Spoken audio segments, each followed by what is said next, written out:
Why, thank you. Yeah. Colleen was just commenting on my cowboy garb today. Yeah, you are. There's a whole Western vibe going. Giddy up, ride a cowboy, save a horse, ride a cowboy, all that stuff. Right? All that, yeah. I mean, I was like kind of in a hurry this morning, and my hair was just giving me fits, so I decided to wear I love hats.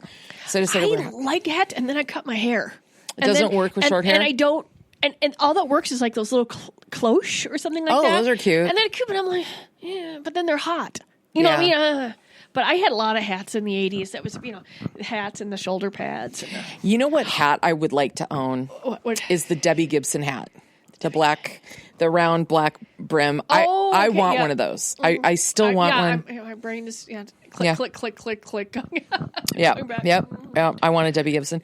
So it's winter here in the Great North. Yes. It is sunny. Mm-hmm. And 5 degrees as we were speaking right now, as we're recording. Yep.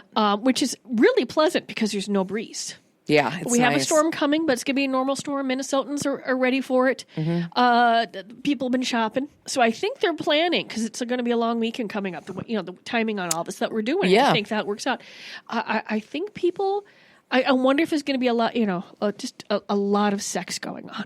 I think so. I think that would be great. Yeah. Because really, honestly, what else is there, to particularly do? I mean, I suppose you could shop online at fantasygiftsmn.com, but I mean, that's only going to take part of your day. Right. Mm-hmm. Right. So, Colleen, yes. Tell the truth.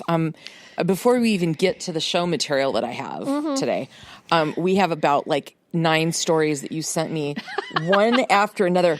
When I wake up and see these things, I'm like, what the hell was she doing last night? No, what I was doing was not sleeping. Okay. Obviously. Anyone that's been listening to this for about, 5 years now knows that me and my sinuses are in a constant battle. Yes. So I was in another battle.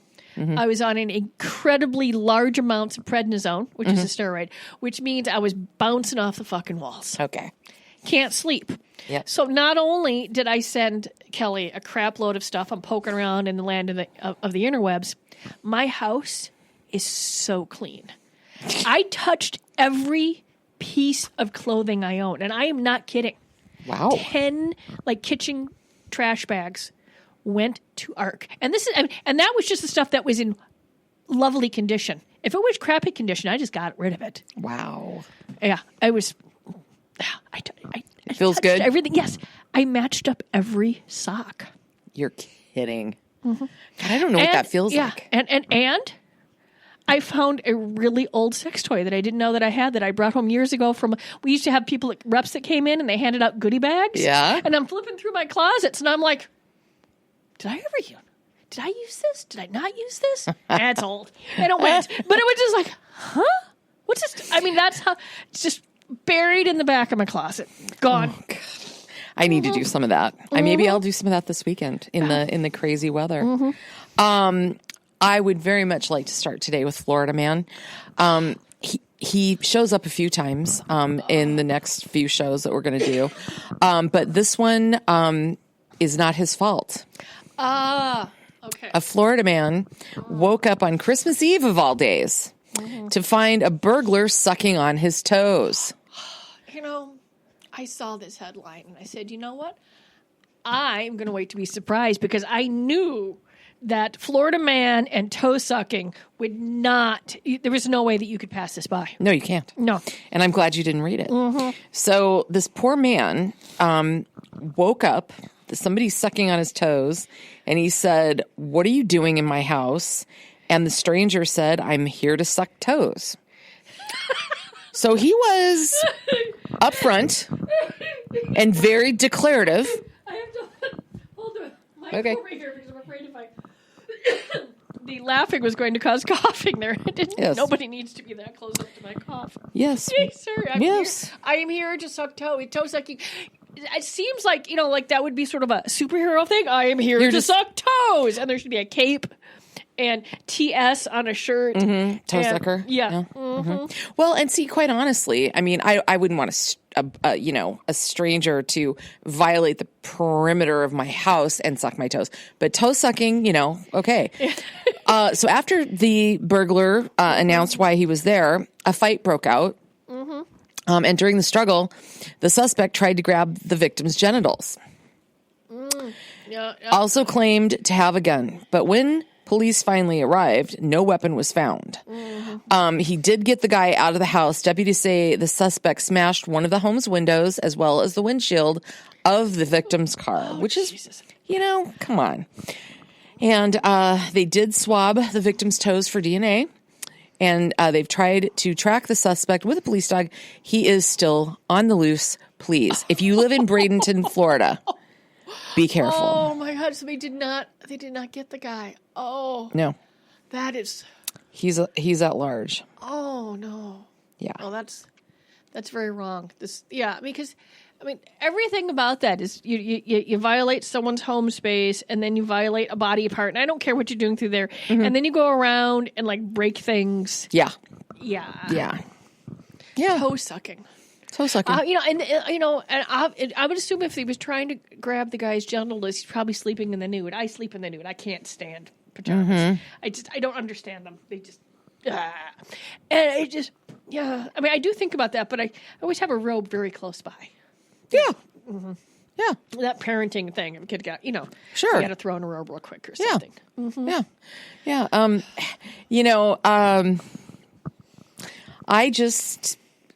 I was there to suck toes. He just came right out and said it. Interesting article about people in their 70s having sex. And it's a great article that you found. And we can post this on the Great Northern Sexcast Facebook page. You should read this because, I really thought it was interesting how they sort of gave us the societal snapshot of saying that we don't talk about sexuality past certain ages, and if they do, it's part of a joke, and it's so true. Yeah, and then the only time that it talks about it, they're like, okay, what are we going to do when the folks with dementia are having sex? Well, how about just folks have sex? Yeah, or audience going through there. It's like once you're not 20 anymore, having sex is supposed to be weird or something. Yeah, and it's just going through there, and I don't think so. Yeah, but this is like no people in their 60s, 70s, 80s, 90s. Have sex lives. Yeah. And I know that because I know who's walking in my stores. Yeah. And it is all ages. That's great. And it's spectacular. Folks, we've been around, this is our 40th year. So it's, it's fairly, I've had, customers that were in their 20s are now in their, in their 60s. Oh, interesting. Sure. Yeah. Yeah. Well, and if they were quote unquote early adopters, and visiting and became, repeat customers or whatever, that's actually pretty cool. That's pretty cool. I was really like the story about anal cancer rates and deaths climbing in the United States, according to a study, is kind of scary. And I thought that was fascinating because I'm like, people are becoming less and less freaked out by like colonoscopies and stuff like that. But I also know that anal sex is becoming more prevalent, more accepted. And even though there are, and I think it was part of it was some of the HPV. Yep. But I think the rates, although they're going up, I think they will lower because so many people that are younger are having the vaccine. Yeah.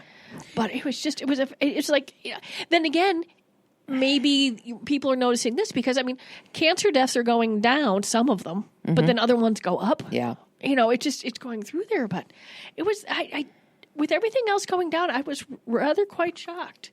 Well, yeah, they studied anal cancer cases over about 15 years. And of the 69,000 cases they looked at, 12,000 resulted in deaths. And from 2001 to 15, the most common type of anal cancer increased by 2.7% per year. So everybody's just be aware. And there's a celebrity you might remember. What was Farrah Fawcett? I know that she died from anal cancer. It was anal cancer? Oh, yeah. I didn't know that was. Well, Marsha Cross was. She was on the Desperate Housewives. That's what she was on. Yeah. And she's speaking out about it because she wants other people. So, I do think it has to do with the fact, too, that a lot of times when you decrease rates from one cancer, that would have killed you before you found out you had this other one. There's, I'm sure there's a lot of little things attributing to this rise. But I really do think that if you're tested and you find that you don't have HPV at your risk, I think getting the vaccine would be the way to go because you can protect yourself from a bunch of different things. Yeah. Because, anal sex is pleasurable.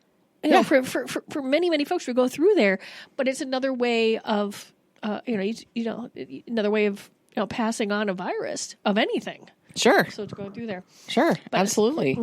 Yeah. Another one that you found. Oh, okay.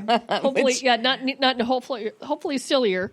No, this one's. Well, yeah. I mean, yeah. Anything. Ow!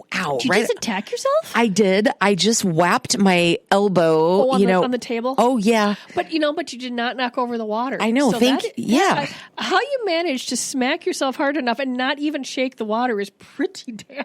Pretty nice. Yeah. That's some skilled self-injury there. Thank you. And I'm glad you enjoyed it. No, yeah, it's throbbing, but that's okay. Yeah. I'm okay, really. Okay, yeah. Okay. It's gonna be fine.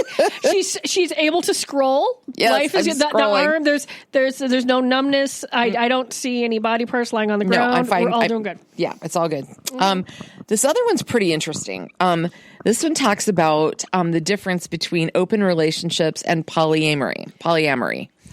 And a sex researcher defines, swinging, polyamory, and then open relationships and how they're different. Okay, so basically, in a nutshell, non-monogamous relationships, so open relationships, are really mostly generally sexual. Polyamorous relationships, they are consensual, and they usually involve emotional attachments in addition to the multiple partners. Yeah, and they're more long term. Yep. And people sometimes are not even living. I had friends that lived in different states.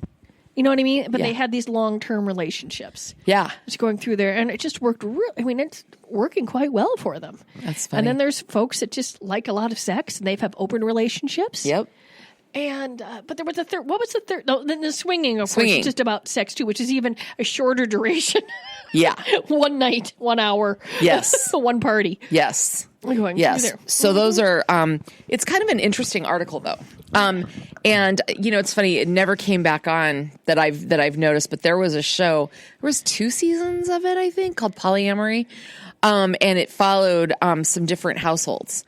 And it was interesting.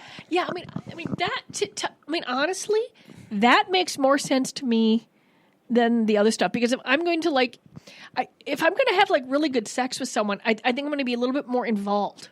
I mean, you can have, this what's going through there, but my brain is a little bit more. I'm selfish, so I'm only wired for one person anyway. But if I was going to be wired, I think I'd probably be wired for polyamory more than just a crap Swinging. ton of random sex.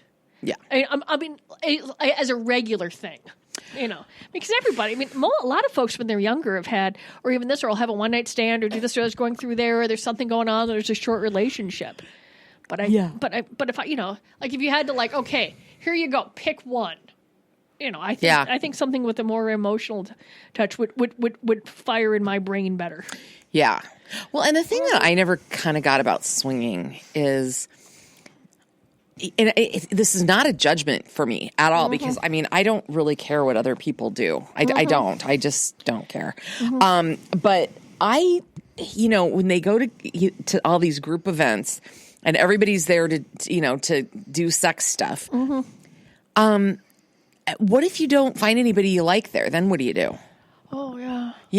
And the thing is, for me, my husband is really, really good looking. He just, he's tall, dark, and handsome. Really tall. But weirdly, it took me a while. I mean, we dated, even though I was in my 40s and he was 50 when we started dating, he I thought he was great. I really liked him, but I wasn't ready to sleep with him for a while, and we didn't. And then all of a sudden, once I got to know him a little bit, then I was sexually attracted to him. Yeah. I'm not wired that way. Yeah, that's going through there. But I think a lot of people, and I think that's what makes weird, because they lump everything together that's non-monogamous into one thing. Yeah, and people aren't like that. Right. It's going through there, and it's sort of like lumping like bondage together with S&M or this. People put these. It's like they need a convenient label, and and people are not that simple sometimes. No, not at all. But it is. There's a lot of different things out there. So if your partner's talking about something, or they're bringing something up, or they're communicating, you got to sort of realize what exactly they're talking about. Mm-hmm. It's going through there, because I can see a lot of miscommunication if someone says they want to open something up, but you don't know what path is that. Right. No, I agree. I'm totally just letting you go because I agree with it. No. I'm in a rambly mood. I still might be coming off the prednisone a little bit, so we're okay. You are moving a little faster than usual, I think. Yeah, prednisone is busy. It makes the brain go wee. But it also helps me breathe, so I'm going to go with it. Yeah, because breathing, outstanding concept. I like it. Breathing. I like it. Yep. I do. Okay, this is interesting. Mm-hmm. You did some good work here. I just want you to know. Not sleeping sometimes, it has its advantages. Yes, mm-hmm. it does. So I think this is classic and hallelujah. A female-run company redesigned the speculum, which if you've ever had a pap smear, and if you're a woman, you should, mm-hmm. This is brilliant news. Yeah, I remember a story a while back, and people were talking about how it clanks and it creaks and stuff like that. I personally have absolutely and completely unintimidated by medical stuff. I've had good experiences. I am very lucky that way. And I know that many, many, many women and men have not had good medical experiences. Mm-hmm. But when I was reading about this, it's silicone covered. Mm-hmm. It's not metal. It's going to be, it looks pretty. It's your basic speculum shape. Folks know what it is, but it's covered in silicone. It doesn't have it looks like there's less pinchy parts in case someone's not doing it right. Yep. Stuff like that. Yeah. And it stays warmer. Mm-hmm. And the angle, mm-hmm. it's got a light, mm-hmm. and the incline is 105 degrees, which makes it easier for the doctor to use and not as uncomfortable. Yeah, because there's that moment where they have to sort of like, there's like cranking and the shifting. Yeah. And you're like I said, I'm very lucky. There's just nothing. I'm like, whatever. But that's me. That's just, and I know that's not a lot of other women, mm-hmm. It's going through there. And so I thought I'm like, and obviously it's a team of women, because what guy is going to sit around and think about this product? They don't use it. It's going through there. Mm-hmm. But my favorite part is I'm like, silicone covered. That's the part that really caught my eye about it. I said, mm-hmm. that makes a lot of sense, because a lot of the really high-end dildos we have are made out of these lovelies, and they feel so smooth and so, they just feel great. Yeah. When we get some of the new items, I'm like, wow. I know. And so, I can't imagine that they're not using some of the best type of silicone on this item. And so I'd love, if practices started picking this up. I think it would make folks a lot more comfortable. Mm-hmm. Yeah. They owe it to us, I think. Mm-hmm. Yeah. Now they could just figure out how to make those stirrups a little more comfortable. Yeah. It just seems so weird. Mm-hmm. I think they're pretty, they're clanky too. Yeah. I was like, do they need, maybe they need to be padded or kind of, stuff like that. Mm-hmm. Yes. I just don't think things should be clanky when you're in a doctor's office. No. It doesn't, no clanky. Yeah. Mm-hmm. So the last one of the Colleen research involves our old friend Gwyneth Paltrow. Mm-hmm. Gwyneth Paltrow is selling a candle that smells like her vagina. Okay. I'm flipping through Twitter, and it's Andy something. I think Knowles. No. And the gentleman that used to be that's the sidekick to Conan O'Brien. You remember? Yeah. Okay, so he's pretty fun to follow on Twitter or Yeah, Instagram or one of them. I don't know. And all it said was, I could make a joke about Gwyneth Paltrow's vagina or something like that. And I just went, oh, Jesus Christ, what should you do now? So then I Googled and I went, you've got to be kidding. But honestly, this made me giggle because when I read the article on it, as you'll see, I think she's in on the joke on this one. She is. See, she is. I mean, she was sued for the let's put porous rocks up your damned, hoo-ha. Yeah, let's not do that. But this, I'll let you. It's a $75 candle named "This Smells Like My Vagina," and she came across this scent, and she says, okay, basically, it started as a joke between her perfumer and her. They were working on a fragrance, and she blurted out, and she says, this smells like a vagina. Then it evolved into this unexpected scent. So, and it's sold out, but it's geranium, citrusy bergamot, I don't know. Yeah, I never know how to pronounce that. I don't either. Cedar and some rose and blah, blah. And, people bought it. That's what. But I just love it. She goes, she just blurted it out. I'm like, what is she washing with? And I'm like, you should not have that many. You should not have that many floral scents near your vagina and cervix. But this one, she sounds for the first time she's actually in on the joke. Like, oh my God, let's see if we can do it. And then it's sold. You know what I mean? Yes. I mean, the thought process behind it is here. And this is like the first Gwyneth item.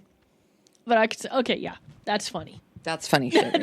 That's damn it's pretty funny. Yes. Oh, speaking of salt. Okay, so now that we're talking about what vaginas smell like. Okay. Oh my God, Leslie Jones. Do you know who she is? She's a comedian. She was on SNL and she was in the Ghostbusters. Okay. She has a stand-up special that dropped, a few days ago on Netflix. It is hilarious. It is. Yeah. There's a section about vaginas. Well, yeah. Young pussy versus old pussy. Okay. It is a little over an hour of hilarity. Okay. You want to, okay. If it's gonna, you're gonna, you don't know what to watch. You're on a shitload of prednisone in the middle of the night. Leslie Jones, Netflix. Watch it. You will be entertained. Okay. I would like to see that. This is super funny. So this guy, this all came about because of Twitter, but the gist of the story is this guy tweeted in 2009 that he goes, he tweeted about meeting a really hot girl who was half Japanese and half Filipino. And his tweet was, I think I ruined it by constantly calling her a jalapeno. And he wrote that in November of 2009. He didn't get back on Twitter. So his first tweet after 10 years was that they married. It didn't ruin anything at all. And so they're back to back. In other words, he opened up a Twitter account. This was his first tweet. And then he just, got distracted, didn't care, whatever. And then at one point he goes, did I ever do that Twitter thing? And then went back onto it 10 years later. Yep. And he married. Yeah. There's that sounds a lot like a Lifetime movie. Somewhere in there, someone could build a Lifetime movie around that. Well, the jalapeno is hysterical. She thought that was pretty funny, and I think it's quite clever. But, don't get mad at me and say I'm a labeler, whatever. That's just flat funny, because if you spell it, that's exactly what it comes out, and it's just funny. So anyway, Rockette, body positivity story. Okay, so on Facebook, watch whatever. Obviously people were watching a lot of Rockette stuff because I swear there was a ton of Rockette videos. Really? Yeah, on Facebook, just going through there. But then again, I have friends that are dancers, so maybe that's how things might skew that way in my feed. But I just fascinating. I can't. I took dance as a kid, but that's just amazing. Yes. Okay. Yeah, sorry. No, it's fine. Me having a moment. So this is the first visibly disabled Rockette. Her name is Sydney Mesher, and she is missing her left hand because of, I am not going to spell this right or pronounce it right, Symbrachydactyly. She just no hand. No hand. Doesn't have a hand. It's a rare congenital condition. She's from Portland, Oregon. She got hired by the Rockettes after a fourth audition, and she, is just. She's been a huge fan of the troupe her whole life. They released a statement saying that she's an incredibly versatile dancer with a strong work ethic. Thank you. I can't speak today. And, they're just moving on, but they did. Well, if you're talking about being a Rockette, if there was going to be a body part that was missing, can't be feet. I'm thinking that, there were some outstanding prosthetics out there, but I don't think you could probably do Rockette maneuvers with a fake foot. But, probably not. But, you would need a hand, I think, to do most of it. Right. Yeah. It's going through there. And with everything going on stage, my mom has seen the Rockettes a few times. When they lived in Jersey, there was like the women's business group, and they'd go do some things. But I've never seen them. I have. Radio City. One time. It was amazing. Was it really? There, okay. I saw the Christmas thing. And, they're fantastic. And it's a history. It is cool. It's cool. Is the hall, is it smaller than, because whenever you see like on TV, everything seems really big, but it's like when I go to like, where did they do, Radio City? Yeah, Fitzgerald Theater here. Yeah. It seems like it's bigger than it is. And you go inside and it's just tiny. Yeah, These Radio theaters. City Music Hall is not that big. Not that big? Okay. No. But it was really cool. Really splendid. Okay, this one's cute. Oh, I love cute alert. I like some cute. Admittedly, I haven't really watched Family Feud since I was a kid. It's still on? Oh yeah. Okay. And oh God, who's the guy that Steve Harvey? Harvey does it? Yes, and he's just funny. And thank God he's not a slobbery kisser like Richard Dawson was. God, that just got ridiculous after a certain point. Yeah, I know. But gross. Okay, anyway, so there was basically a they played it. Okay, so the guy says they're playing a game they were all together at Christmas. Okay, and the guy says, we surveyed 100 women. He's saying this to his girlfriend in front of her family. We surveyed 100 women. Name a day a woman always dreams of. So she says her wedding day, and then he says, well, name something a woman wears all white to. That's easy, her wedding. And then he does some more questions, and then he says, how would you finish this? Will you marry me? And she says, yes, I will. But they're all laughing, and they don't realize he's really doing this. And then he drops on a knee. Okay, so they think that he's just, whatever. And the proposal has gone completely viral on the video. And they're like, we want Steve Harvey to watch it because, we're hoping he'll officiate.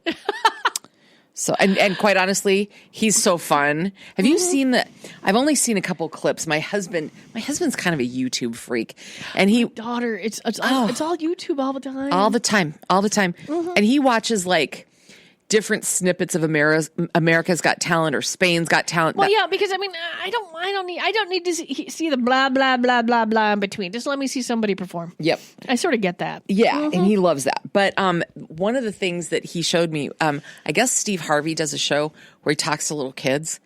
It's hysterical. He interviews kids, and he's perfect at it. He's kind of like Bill Cosby without the creep factor. Yeah, wait a minute. Didn't Steve Harvey get a little shit because he's has boundaries? Like he's not going to give everyone an autograph every 5 minutes, or something like that, or I don't know, or backstage. But my God,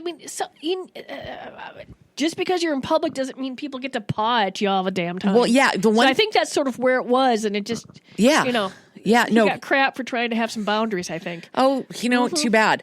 I think that's great. The only boundaries I've heard about him is with the kissing thing on the Family Feud. When he got the job, he was like, yeah, my wife, is not going to put up with that. Like, absolutely not. So yeah, he's kind of an interesting guy, but he's really funny. He's got that sort of He's got the perfect mustache. Oh, he was. Oh my God, he was just on Oprah. I saw. Speaking of little clips, he was just on Oprah, and they were or Ellen, not Oprah, Ellen, and they were talking about his perfect little mustache. He goes, well, that's the only hair, and there was like 3 beats. And he goes, well, that's not the only hair, right? And then they went on, because he does keep it relatively wholesome, whatever. But he does. But I'm like, how many beats is Ella? Because she's a comedian, he's a comedian. It's like, how many beats are they going to go? Before she, But the camera was back, and I could see the line, and I could see his face, and I could see her face, and they went like 3 beats, and then she went for it. Oh, that's funny. That's funny. Do you have a robotic vacuum? No, I don't. I have a small house. I have a lot of crap. I honestly don't have that much carpet.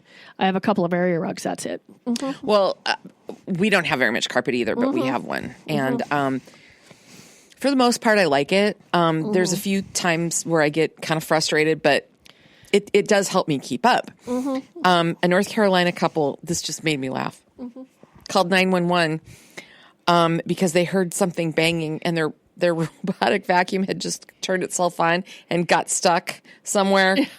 And, one of those things. But I have not had it do that, but they will randomly just animate themselves. Yeah. I do have cats, but I have a small house, just me, the cats. It's fairly easy enough for me to keep up.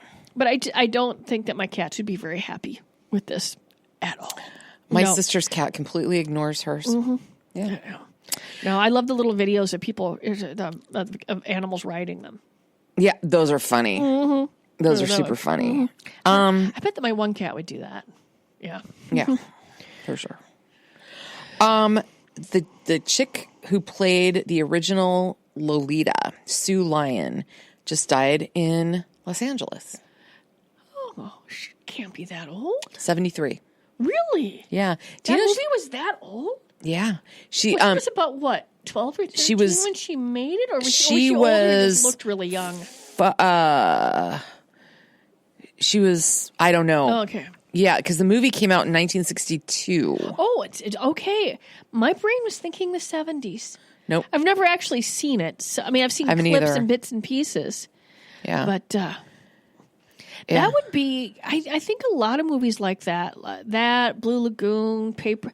What was the one with, another one with, not Paper, with Brooke Shields when she was really young. Oh, that was Pretty Baby. Pretty Baby. And it'd be pretty tough sometimes, I think, to make some of those movies right now that, Yeah, I just don't think people would find that, they would, you were supposed to be creeped out by it, but now I think you would be too creeped out by it. Well, yeah. It's funny. Stanley Kubrick made the film in London, and he did it under wraps because of the subject matter. And he later said he, quote, did not sufficiently dramatize the erotic aspect of the story due to pressure from the motion picture production code.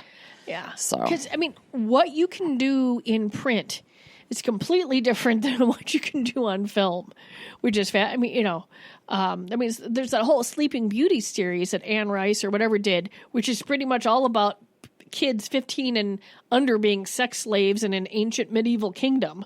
Ew. But you could never print that now. I'm like, years ago, I'm at was on vacation. I ran out of things to read, right? So I'm flipping through, people leave books. And I'm, what's this? And I'm like, what the hell am I looking at here? And it seriously was the character Sleeping Beauty who gets woken up, but then gets brought to be in the whole kingdom, and it's about teenage sexual slavery. Ew. And I'm like, is this? I'm like, you could never fill. I'm like, you can write this, but you can't fill. It was. I don't know, but this is before she became, popular with Interview with the Vampire and all that. She was doing it under pseudonym. You got to pay the bills, but well, yeah. I'm like, Why did the person have to be 15? That was extra creepy. You could have easily made the person 19. Mm-hmm. Then it's creepy, but less creepy. Yes. Yes. I was like, it was weird. Mm-hmm. But it really was. There's a whole series. There's like 3 or 4 of them. Ew. Yeah. It's so weird. Mm-hmm. I have a good news, kind of a feel good story. Okay. About a Romney ewe, meaning a sheep.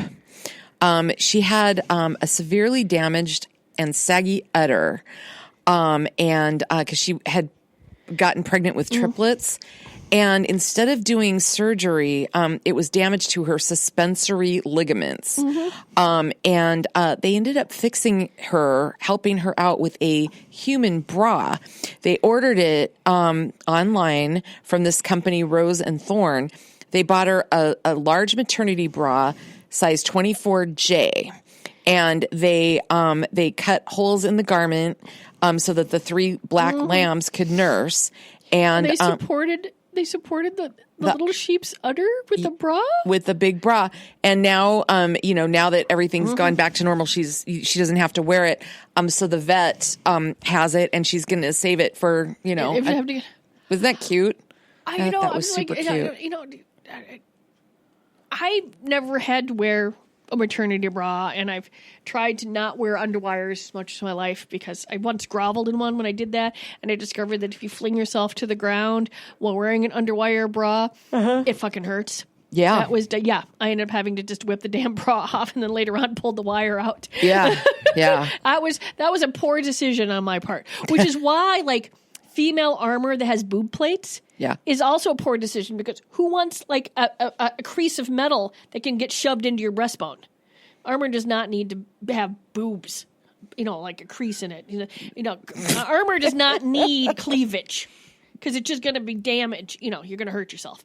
But have you ever needed armor? No, I'm just saying is I read a lot of the misogynist science fiction fanboys get all pissed when there's women in armor but that doesn't have boob plates. And you can't have cleavage. Why would you want a crease that can get shoved into your damn sternum? No. There's nothing. There's a woman's armor is armor that is on a woman. It does not need to show your boobs. Yes. For God's sakes. I agree. But because I remember reading this, said no, you also don't want underwire. I'll tell you that right now because I have groveled in underwire and it is a bad thing. Oh, God. Okay. Mm-hmm. But I like a happy sheep with a happy bra. Yes. Mm-hmm. Okay, we have scientist Barbie now. This kid She's still wearing heels. No, check this out. You're gonna like this story. Okay. Nalini Nadkarni, when she was a little kid, she'd run home from school, climb into one of the 8 maple trees in her parents' backyard, and spend the afternoon with an apple and a book. And she now is a forest ecologist at the University of Utah. She's dedicated her career to rainforest studies. And she wanted to give her daughter a Barbie because her 6-year-old daughter had asked for one. And she said she refashioned the doll as a scientist explorer in rubber boots. And she said, a lot of girls, some little boys love Barbie and they want to be Barbie. And Mattel wasn't interested in her idea, so she redid dolls herself using little gear that she collected.